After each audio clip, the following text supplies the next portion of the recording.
નમસ્કાર વિદ્યાર્થી મિત્રો, ચેપ્ટર નંબર 3 સુરેખ નિયત સંબંધના વિડિયો નંબર 4 માં આપનું સ્વાગત છે। હવે આપણે આગળ જોઈશું। છેલ્લે લાસ્ટ વિડિયોની અંદર આપણે યુવી વાળા સૂત્રનો ઉપયોગ જોયો હતો, બરાબર છે। હવે નિયત સંબંધાંકના ગુણધર્મો જે છે એના વિશે પહેલા ચર્ચા કરી લઈએ। નિયત સંબંધાંકના જેમ સહસંબંધાંકના ગુણધર્મો તો એ પ્રમાણે નિયત સંબંધાંકના ગુણધર્મો આપણને શું કહેવા માંગે છે? તો પહેલો જ પોઈન્ટ છે એનો, નિયત સંબંધાંક એ ઉગમ બિંદુ પરિવર્તનથી સ્વતંત્ર છે પરંતુ સ્કેલ પરિવર્તનથી સ્વતંત્ર નથી। જ્યારે સહસંબંધાંકમાં આ વસ્તુ શું શીખ્યા હતા? સહસંબંધાંક એ ઉગમ બિંદુ પરિવર્તન અને સ્કેલ પરિવર્તન બંનેથી સ્વતંત્ર છે। મતલબ એમાં અવલોકનમાં કોઈ પણ સરખો સરવાળા બાદબાકી કરો કે કોઈ પણ સરખો ગુણાકાર ભાગાકાર કરો, આર નું મૂલ્ય બદલાતું નથી। અહીંયા ઉગમ બિંદુ પરિવર્તનથી સ્વતંત્ર છે, મતલબ કોઈ પણ સરખી સંખ્યાથી બાદબાકી કરો કે સરવાળો કરો તો કોઈ ફરક પડશે નહીં જવાબમાં, પરંતુ સ્કેલ પરિવર્તનથી સ્વતંત્ર છે, મતલબ કોઈ પણ ગુણાકાર કે ભાગાકાર કરવામાં આવે તો જવાબ બદલાશે। નંબર 2, સહસંબંધાંક આર અને નિયત સંબંધાંક બી બંનેના ચિહ્નો હંમેશા સમાન હોય છે, કારણ કે એના જે સૂત્રો છે, બરાબર, એ સહસંબંધાંક અને નિયત સંબંધાંકના બધા સૂત્રોના અંશ કેવા છે? બધાના એક સરખા છે, માટે બંનેના ચિહ્નો હંમેશા સમાન હોય છે। એક અગત્યની નોંધ કે વાયની એક્સ પરની નિયત સંબંધ રેખા હંમેશા એક્સ બાર વાય બાર બિંદુમાંથી પસાર થાય છે। તમે જે નિયત સંબંધ રેખા દોરશો એક્સ અક્ષ અને વાય અક્ષના આધારે, એ રેખા જ્યાંથી પસાર થતી હશે ત્યાં વચ્ચે એક બિંદુ એક્સ બાર અને વાય બાર એટલે કે મધ્યકનું બિંદુ હંમેશા આવશે જ, એમાંથી જ એ રેખા પસાર થશે। પ્રશ્ન પૂછાય છે આ બધા જ પ્રશ્નોમાં કે નિયત સંબંધાંક એ ઉગમ બિંદુ પરિવર્તન અને સ્કેલ પરિવર્તનની અસર જણાવો। નિયત સંબંધાંક ઉપર એની શું અસર થાય? તો ઉગમ બિંદુ પરિવર્તનથી સ્વતંત્ર છે પરંતુ સ્કેલમાં પરિવર્તનથી સ્વતંત્ર નથી। મતલબ ઉગમ બિંદુ પરિવર્તનથી નિયત સંબંધાંક બદલાશે નહીં, પરંતુ સ્કેલમાં પરિવર્તનથી નિયત સંબંધાંક બદલાય છે। જ્યારે પ્રશ્ન બીજો પૂછાય કે સહસંબંધાંક અને નિયત સંબંધાંકના ચિહ્નો કેવા હોય છે? તો હંમેશા સમાન। અને ત્રીજો ક્વેશ્ચન પૂછાય, નિયત સંબંધ રેખા વાયની એક્સ પરની જે નિયત સંબંધ રેખા છે હંમેશા શેમાંથી પસાર થાય છે? તો એક્સ બાર વાય બાર બિંદુમાંથી। ક્લિયર? હવે સહસંબંધાંકમાં જેમ વર્ગ લંબાઈવાળા દાખલા ગણ્યા હતા એ જ પ્રમાણે યુવીની મેથડમાં વર્ગ લંબાઈવાળો દાખલો હવે આપણે જોઈશું। તો જો અહીંયા નીચેની માહિતી પરથી વાયની એક્સ પરની નિયત સંબંધ રેખા મેળવો। જો કોઈ ઘરની વપરાશની જગ્યા 110 ચોરસ મીટર હોય તો તેનું માસિક ભાડું કેટલું હશે તેનું અનુમાન પણ કરો। વપરાશની જગ્યા એક્સ જે ચોરસ મીટરમાં છે 55, 60, 75, 80, 100, 120, 140, ટોટલ 630, દરેકને 5 વડે ભાગી શકાય છે, માટે સી એક્સની વર્ગ લંબાઈ મેં 5 લઈ લીધી છે। ભાડું રૂપિયામાં 18,000, 19,000, 20,000, 25,000, 30,000, 50,000, બધામાં 3 0 કોમન છે, મતલબ 1,000 વડે બધાને ભાગી શકાય છે, એટલે મેં વર્ગ લંબાઈ CY બરાબર લીધા 1,000। એક્સની વર્ગ લંબાઈ CX, વાયની વર્ગ લંબાઈ CY। હવે એના મધ્યક શોધ્યા મેં અહીંયા। એક્સ બાર બરાબર 630 ભાગ્યા 7 મતલબ 90, તો 90 ને પહેલાં તો જુઓ કે CX 5 વડે ભગાય છે, હા, તો એને એ તરીકે લઈ શકાય। નથી ભગાતા તો એની નજીકની એવી કિંમત કે જે 5 વડે ભગાતી હોય એવી સિલેક્ટ કરવી પડે। ઓકે, અને વર્ગ લંબાઈ લેવાની હોય ત્યારે દાખલો તમારે યુવીની મેથડથી જ ગણવાનો, ભલે તમારો મધ્યક પૂર્ણાંકમાં આવે તો પણ વર્ગ લંબાઈ લો એટલે યુવીથી દાખલો થાય। તો અહીંયા 90 એ આપણો એ થશે। 1,82,000 વાયનું ટોટલ છે, તો 1,82,000 ભાગ્યા 7 26,000, એને સિવાય એટલે કે 1,000 વડે ભગાય છે કે એને ચેક કરવાના, તો 1,000 વડે ભાગી શકાય છે, મતલબ 26,000ને બી તરીકે લઈ શકું છું। માની લો 25,500 આવ્યા તો 25,500ની નજીકની 1000 વડે ભગાય એવી કિંમત કઈ? તો 25,000 બી લઈ શકાય, 26,000 બી લઈ શકાય, ગમે તે લો ચાલે। ઓકે, તો બી બરાબર 26,000। હવે અહીંયા યુ બરાબર એક્સ માઇનસ એ અપોન સી એક્સ એવું એનું સૂત્ર છે। એક્સ માઇનસ એ અપોન સી એક્સ, એ બરાબર કેટલા લીધા આપણે? 90, અને સી એક્સ કેટલા લીધા? છેદમાં 5। હવે આ સૂત્રમાં એક્સની 1/1 કિંમત મૂકતા જઈશું। એક્સની જગ્યાએ 55 મૂકીએ તો 55 માઇનસ 90 ભાગ્યા 5 માઇનસ 7, પછી 60 મૂકીએ, 60 માઇનસ 90 ભાગ્યા 5 માઇનસ 6, 75 મૂકીએ, 75 માઇનસ 90 ભાગ્યા 5 માઇનસ 3, 80 મૂકીએ, 80 માઇનસ 90 ભાગ્યા 5 એટલે -2, 100 માઇનસ 90 ભાગ્યા 5 એટલે +2, 120 અહીંયા મૂકીએ તો 120 માઇનસ 90 ભાગ્યા 5 પ્લસ 6, 140 મૂકીએ તો 140 માઇનસ 90 ભાગ્યા 5 10, સરવાળો 0. એવી જ રીતે v બરાબર y માઇનસ b કેટલા લીધા 26,000 ભાગ્યા cy કેટલા લીધા 1,000. સૂત્ર શું છે બીનું અરે વાયનું અરે વીનું v બરાબર y minus b upon cy. તો y અહીંયા b લીધા નીચે cy. હવે y ની જગ્યાએ વારા પરથી 18,000 19,000 20,000 મૂકતા જાઓ અહીંયા જે પ્રમાણે કર્યું એવી જ રીતે.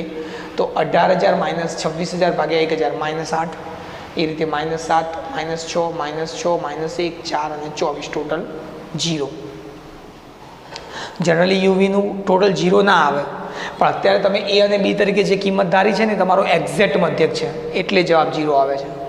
પછી યુનો સ્ક્વેર એટલે યુ સ્ક્વેર જેનું ટોટલ આવે છે 238 અને યુવી એટલે યુ અને વીનો ગુણાકાર 8 સીતું 56 6 સીતા 42 6 તરી 18 2 છંગ 12. અહીંયા માઇનસ પ્લસ વિરુદ્ધ નિશાની છે તો બે કેવા આવશે માઇનસ 6 ચોક 24 10 ગુણ્યા 24 એટલે 240 ટોટલ 390.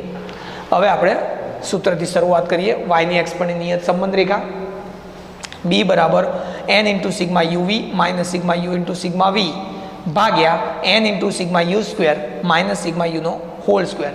હમણાં મેં તમને શું લખાયું અહીંયા સ્કેલમાં ઉગમ બિંદુ પરિવર્તનથી સ્વતંત્ર છે પરંતુ સ્કેલ પરિવર્તનથી સ્વતંત્ર નથી.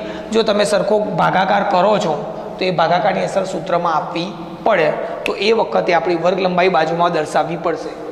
બરાબર. અને વાયની એક્સ પરની નિયત સંબંધ રેખામાં નીચે એક્સવાળા જ સૂત્રો હોય છે, વાયવાળા બધા પદો કાઢી નાખીએ છીએ માટે વર્ગ લંબાઈ પણ નીચે એક્સવાળી જ આવશે. અને નીચે જો એક્સવાળી વર્ગ લંબાઈ લખીએ તો ઉપર કઈ આવે વાયવાળી. તો cy અપોન cx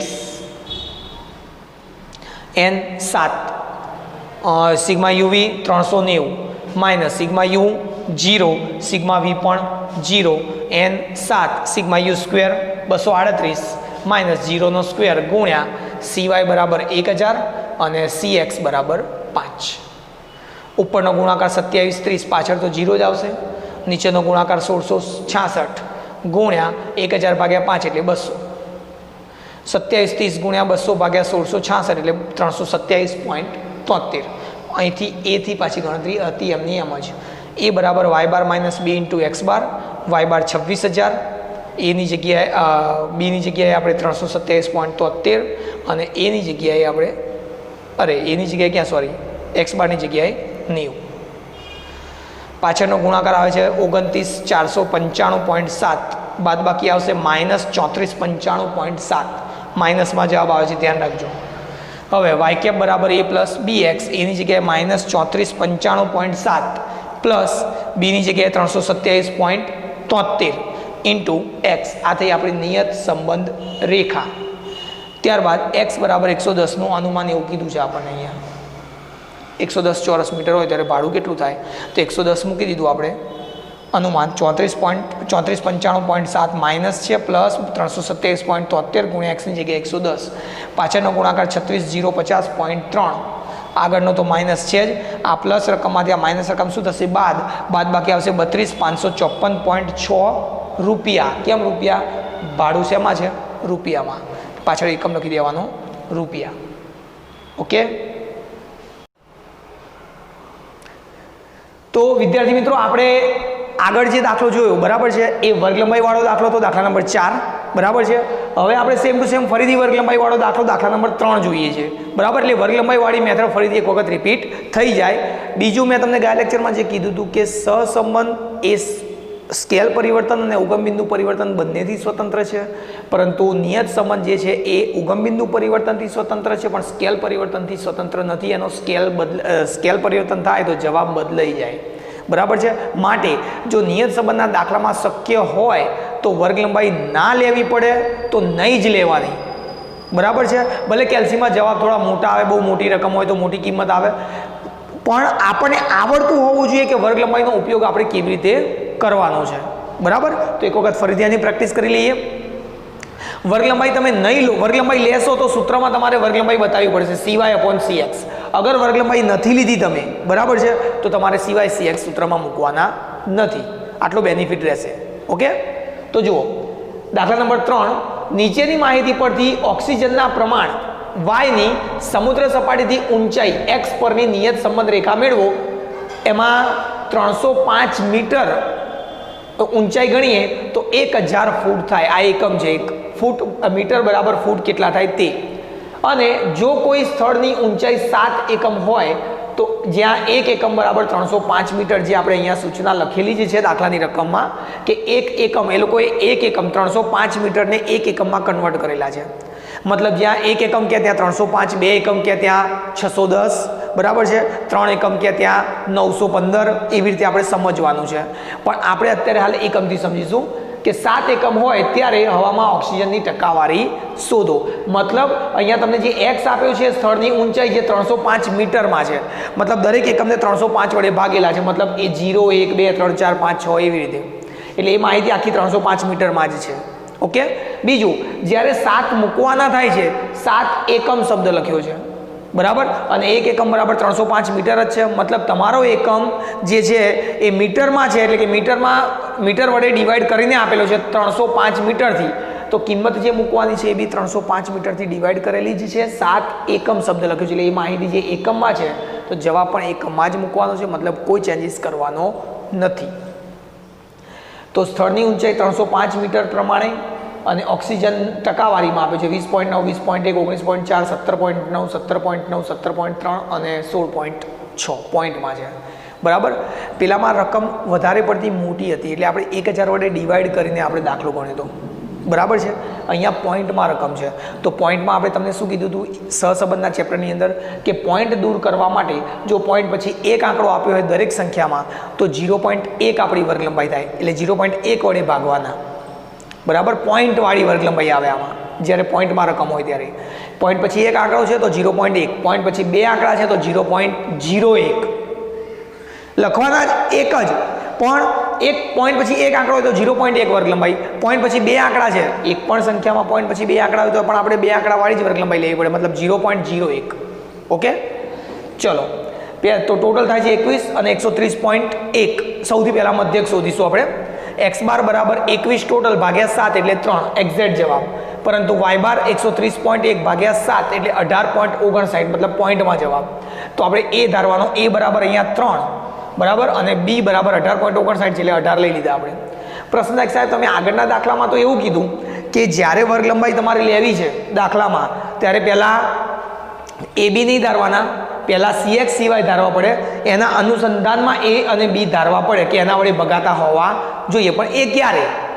જ્યારે તમે 10, 20, 50 એટલે પૂર્ણાંકમાં જ્યારે CX કે CY લીધી હોય ને ત્યારે તમારે પહેલાં એ બી નક્કી કરવા પડે, CX CY નક્કી કરવા પડે, પછી એ બી આવે. પણ ભાગાકાર પોઈન્ટવાળી સિવાય CX લો છો, બરાબર, ત્યારે તમારે કોઈ ટેન્શન નથી. પહેલાં જ તમે એ અને બી નક્કી કરી શકો છો, ત્યારબાદ સિવાય CX લખો તો ચાલે. પરંતુ પૂર્ણાંકમાં વર્ગ લંબાઈ લેવાની હોય 10, 20, 50, 25, 75, 100, 120, 200 આ તો એ પ્રમાણે હોય તો તમારે પહેલાં શું લખવું પડે? વર્ગ લંબાઈ એ ધારવી પડે, ત્યારબાદ એ અને બી ધારી શકાય. CX એક્સમાં તો ના કોઈ સરખી સંખ્યા વડે ગુણાકાર કરી શકો છો ના કોઈ ભાગાકાર, મતલબ ત્યાં કોઈ વર્ગ લંબાઈ આવતી નથી. એટલા માટે મેં CXની વર્ગ લંબાઈ લીધી 1 અને CYની વર્ગ લંબાઈ પોઈન્ટ પછી એક આંકડો છે બધામાં તો 0.1 વર્ગ લંબાઈ. ઓકે. પાછા આવી ગઈ અહીંયા યુ વી યુ સ્ક્વેર અને યુવી 4 કોલમ બનાવવાના. યુનું સૂત્ર થાય x - a/cx. x - a બરાબર 3 અને CX બરાબર આપણી વર્ગ લંબાઈ કેટલી? 1. હવે ત્યાં દરેક વખતે આ 0, 1, 2, 3 મૂકતા જવાનું. 0 - 3 એટલે -3 ભાગ્યા 1 એટલે -3.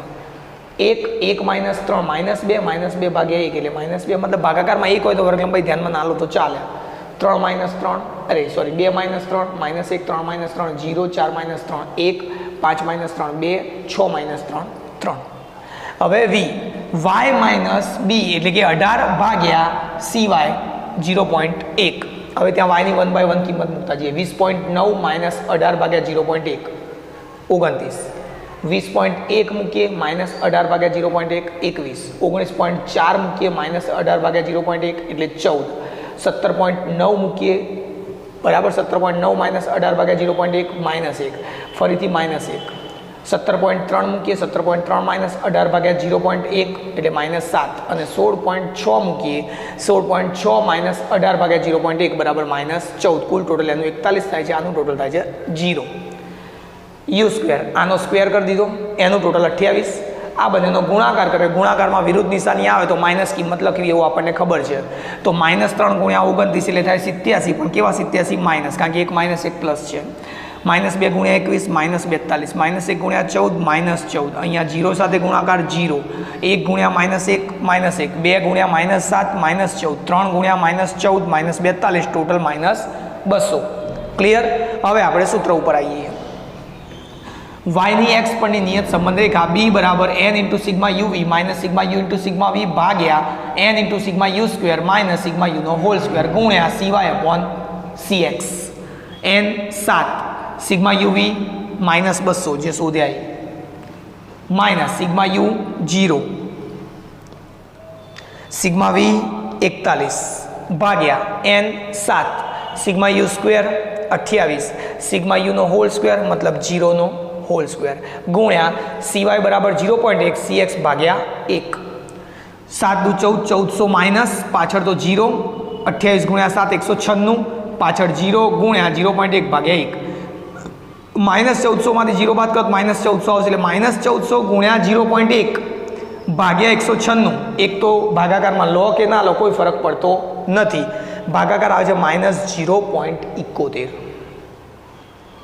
માઇનસ જવાબ આવ્યો. એ બરાબર y, પછી નીચેનું તો વર્ગલંબાઈ લો ના લો કોઈ પણ સૂત્ર ઉપયોગમાં લીધું હોય એનું સૂત્ર અને y કેપ સેમ જ આવે. y bar minus b into x બાર, y બાર એક્ઝેક્ટ લેવાનો 18.59 માઇનસ -0.71 કૌંસમાં લખવાના અને ઇન્ટુ x બાર છે આપણો 3. 18.59 આ બંનેનો ગુણાકાર માઇનસ માઇનસ પ્લસ 2.13 સરવાળો થાય 20.72. y કેપ બરાબર a પ્લસ bx બરાબર 20.72. એ સૂત્રમાં વચ્ચે પ્લસ છે નિયત સંબંધ રેખામાં, પણ આપણો જવાબ આવ્યો છે માઇનસ, એટલે માઇનસ પ્લસ વચ્ચે નિશાની થઈ જશે માઇનસ 0.71 ઇન્ટુ એક્સ. એક્સ બરાબર 7નું અનુમાન. કેમ? આપણને અહીંયા કીધું છે કે સ્થળની ઊંચાઈ 7 એકમ હોય ત્યારે એનું અનુમાન કરો. આપણો દાખલામાં પણ રકમ એકમમાં જ છે અને જે સવાલ પૂછ્યો છે એ પણ એકમમાં જ છે, એટલે 7 સીધા મૂકી દેવાના. એક્સ બરાબર 7નું અનુમાન. વાય કેપ બરાબર 20.72 માઇનસ 0.71, એક્સની જગ્યાએ 7. પાછળનો ગુણાકાર આવે છે 4.97. 20.72 માંથી 4.97 માઇનસ કરીએ તો જવાબ આવશે 15.75. અને અહીંયા સવાલ પૂછ્યો છે ટકામાં, ટકાવારી શોધો. રકમ પણ વાય શેમાં આપી છે? ટકામાં. તો આપણો જવાબ પણ શેમાં આવવાનો? ટકામાં. કમ્પ્લીટ? ઓકે.